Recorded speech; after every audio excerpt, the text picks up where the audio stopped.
Hi, my name is Jenna. Hello everyone, my name is Alia. My name is Muhammad. And my name is Veronica.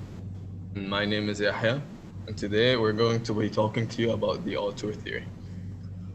What is an auteur?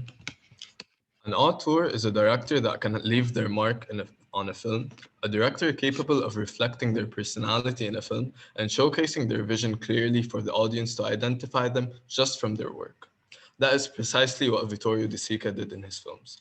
He started off as an office clerk to support his low income family and was a victim of the social structure that keeps the poor poor and the rich rich. This is something that is a tone in a lot of his films. For example, Shoeshine, a film that realistically mirrors the unfavorable circumstances that the youth were put in post fascist Italy, illustrated the story of a couple of homeless kids who fell into an unfortunate situation that landed them in prison. The kids started off hopeful and ambitious, and although they were both homeless, that didn't stop them from providing for their families. Unfortunately for the kids, they did not have the happy ending Vittorio did. He used his films to portray the hardships he, alongside many other Italians, faced due to the social structures. The children started off happy and even bought a horse as a result of their hard work, a horse that symbolizes hope and future, but that didn't last long as they got locked up in prison for something that they didn't do. After the verdict comes down to the kids Giuseppe and Pascal getting 1 year and 2 years and 6 months respectively, we start to see how their hope is diminished, how their lives that started so hopeful are now coming to a better hopeless end. After the kids have some conflict in the prison, Giuseppe decides to escape. Now, bear in mind that even though Giuseppe had a much lesser sentence, he was willing to do anything to leave the jail. While on the other hand, Pasquale, who lived in an elevator before this, felt like this jail was a bargain. You got free clothes, food, and even entertainment. This comes down to show the ill state of being a homeless child in the streets betrayed by society. That Pasquale would rather stay in prison than return to that lifestyle. Pasquale then helps the guards find Giuseppe after his escape to seek revenge for all the pain. Pasquale, who is successful in finding Giuseppe, riding their horse, demands him to get down, then starts beating Giuseppe. However, while his intentions were only to inflict some of the pain he had endured by his previous best friend, Giuseppe ends tripping and falling off the bridge while being hit. He falls to his death, and you can see the whole world crashing down with Pasquale's eyes as soon as he realizes he just killed his best friend.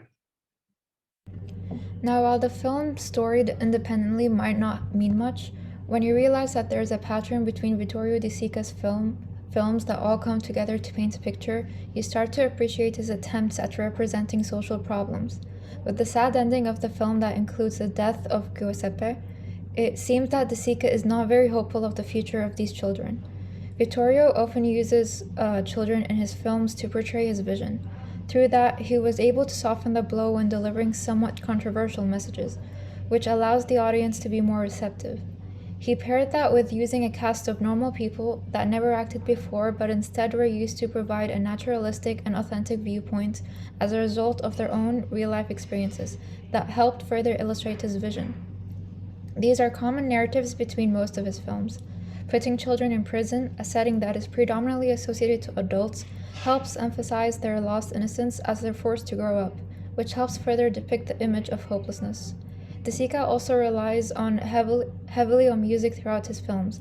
Even if you do not understand Italian and choose to watch some of his films, the music is such an important part of the film that it helps you understand the script and appreciate the message of the film, alongside the subtitles, as if you were fluent.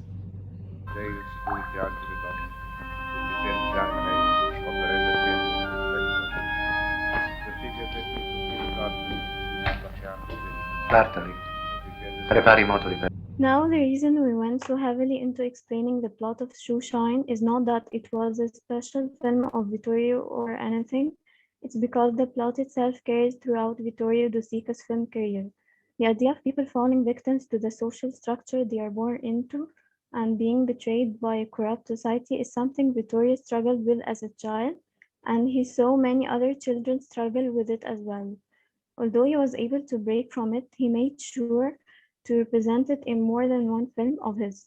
Another example of that is The Bicycle Thief, another film where the character starts hopeful and ambitious but faces tragedy due to poverty and the unfair social class he is born into. He tries his best to do what he can, so again he can provide for his family. But again he falls into an unfair, difficult circumstance where his bicycle is stolen. Even after trying to seek redemption legitimately, he fails yet again. He tries to steal his bike back, but he is caught in doing so and is unable to get the bike back forever. Here we can see another similarity between Shoeshine and the Bicycle Thief, where the bike, similar to the horse, represents hope. We see the recurring usage of symbolism by De Sica, showing hope getting stolen away from your hands where you can't do anything about it but watch.